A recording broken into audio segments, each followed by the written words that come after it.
হরে কৃষ্ণ।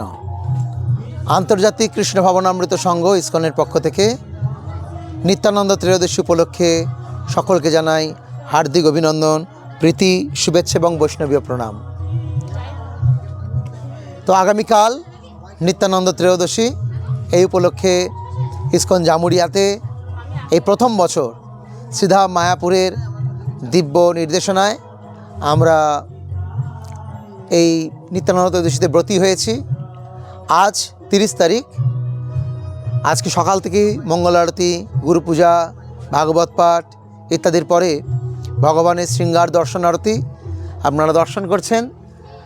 একাচক্রে যে নিত্যানন্দ প্রভুর জন্মস্থান নিতাই বাড়ি রয়েছে, সেই নিতাই বাড়ির আদলে এই বছরে গৌর নিতায়ের মন্দির এবং শৃঙ্গার হচ্ছে। আজ বেলা 2টোয় শুরু হয়ে যাবে মহানগর সংকীর্তন, তারপরে 5:30টায় সন্ধ্যা আরতি, সন্ধ্যা আরতির পর ভাগবত কথা এবং মহা অধিবাস। যত ভক্তবৃন্দ আসবে সবারই হাতে আমরা আমাদের সামর্থ্য অনুযায়ী প্রসাদ বিতরণ করব। আগামীকাল সকালবেলায় মঙ্গল আরতি, ভাগবত পাঠ এবং তারপরে বেলা 10টা থেকে শুরু হয়ে যাবে শ্রী শ্রী গৌর নিতায়ের মহা অভিষেক। অভিষেকের পরে ভোগরাগ, আরতি, পুষ্পাঞ্জলি।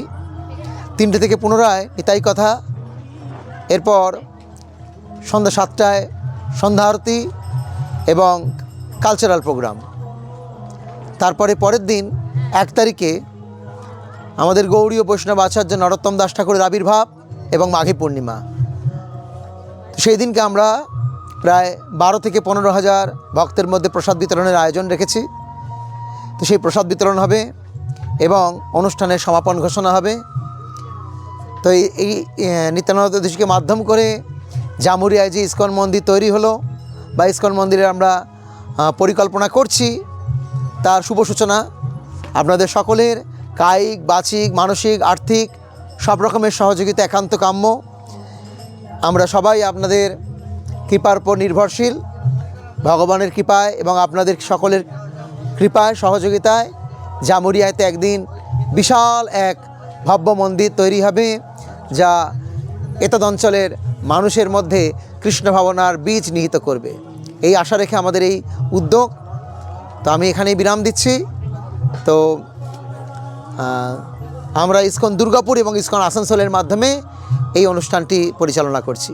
হরে কৃষ্ণ, ধন্যবাদ।